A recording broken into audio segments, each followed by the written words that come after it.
Salut tout le monde! Aujourd'hui, je voulais vous présenter des items de collection un peu inédits, là. Moi, j'aime ça les petites choses, vous savez, j'aime ça les petites choses qui sont rares, puis que peu de monde ont, même si ça coûte pas bien cher, il n'y a pas d'énormes valeurs, mais je trouve ça tout le temps le fun pour ça. Et mon ami Roger et sa conjointe, la Sylvie, m'ont ramené ça de la Floride parce que j'ai fait livrer ça souvent aux États-Unis parce que les Américains n'aiment pas ça livrer au Canada, mais souvent ils refusent ou ils chargent très cher pour le faire. Fait que, avec Roger et Sylvie, ça me permet de grandes économies aussi. Fait qu'un gros merci encore à Roger et Sylvie qui voient à ça durant les 6 mois qui sont là-bas. Donc, ils sont arrivés la semaine passée.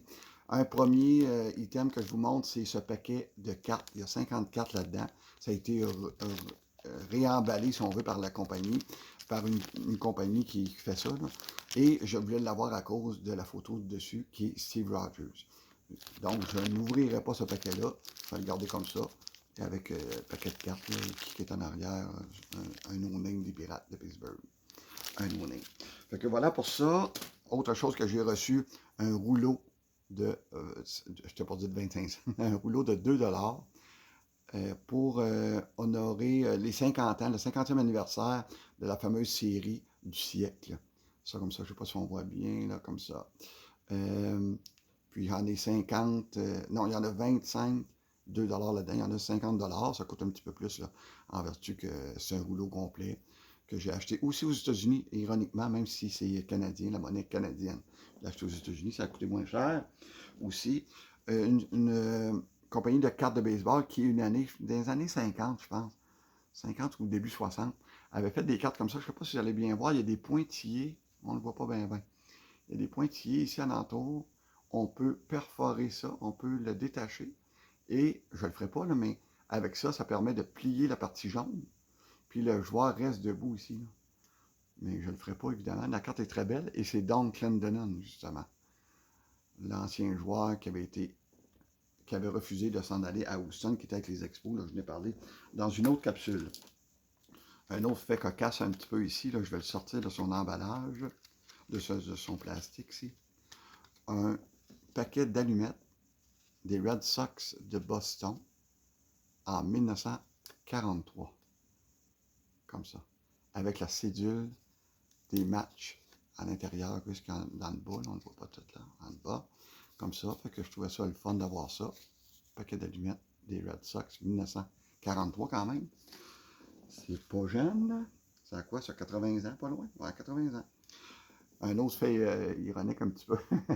Une sandale de douche qui aurait appartenu là, à Tim Raines. En tout cas, il l'a signé, à tout le moins.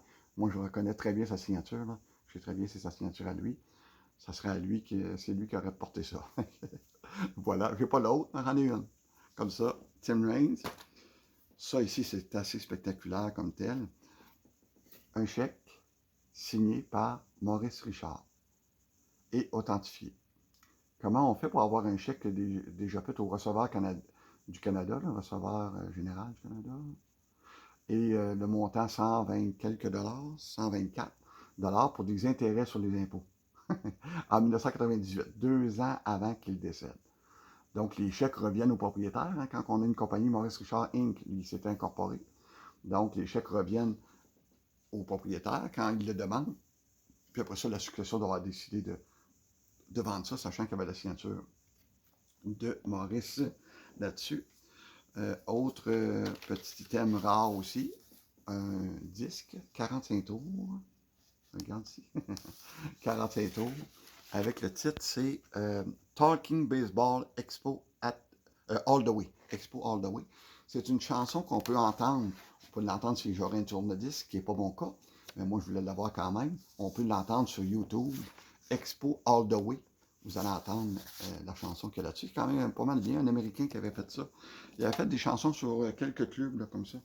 Et les 3 derniers items, ça ici, ça c'est une carte de punch. Je vais essayer de bien la montrer. Je ne connais pas tout à fait le principe. Là, on achetait pour 25 sous des billets ici qui sont dans le bas. On tire sur le billet. Ça nous donne accès peut-être à un numéro. La Ligue des champions, ici, ou la Major League ou Minor League. Et il y a des prix en dessous de ces chiffres-là que les gens peuvent gagner 5 piastres, 25 pour un home run ici. Ça. Mais on va voir encore mieux ici. En fait, ça, c'est un item que j'avais quand j'étais petit. J'ai connu ça parce que on avait un commerce, mes parents avaient un commerce, et de temps à autre, on avait une planche comme ça. Vous voyez l'épaisseur? C'est que pour 25 sous, marqué en haut ici, pour 25 sous, les gens pouvaient puncher, puis le punch est ici, il est en dessous de ça. Moi, je ne l'ouvre pas, je garde ça non déballé. Mais en dessous de ça, il y a un punch, c'est comme une clé Allen un peu. Puis on punch le trou, ça sort en arrière, le papier qui est ça de large, ça d'épais, un papier. Puis sur le papier, il y a un numéro ou un prix directement. Un prix qui pourrait être de 25 même. Deux prix de 25 pour 25 sous. Ou si le chiffre finit par 4, le chiffre sur le papier finit par un 4, 4 finit par un 3 5 et tout ça. Fait que c'est quand même bien intéressant. Moi, ça me rappelle beaucoup, excusez pour la lumière, là, ça me rappelle beaucoup quand j'étais jeune d'avoir vu ça. Et la carte est vraiment pas punchée, on pourrait dire.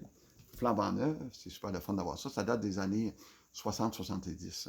Et le dernier item, le plus petit de ma collection, mais le plus vieux de ma collection aussi, je vous montre ça. C'est un macaron. Je ne sais pas si on va le reculer un petit peu. Un macaron d'un joueur de baseball des Phillies, il s'appelle Lobert, des Phillies de Philadelphie. Tout petit macaron.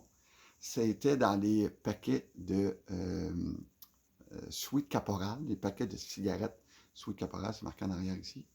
Et ça date de 1910. J'étais bien content. J'attendais de voir, on en voit plusieurs sur eBay, et j'attendais que tout soit bien centré, que le papier en arrière et l'épinglette, en fait, l'aiguille, soit là.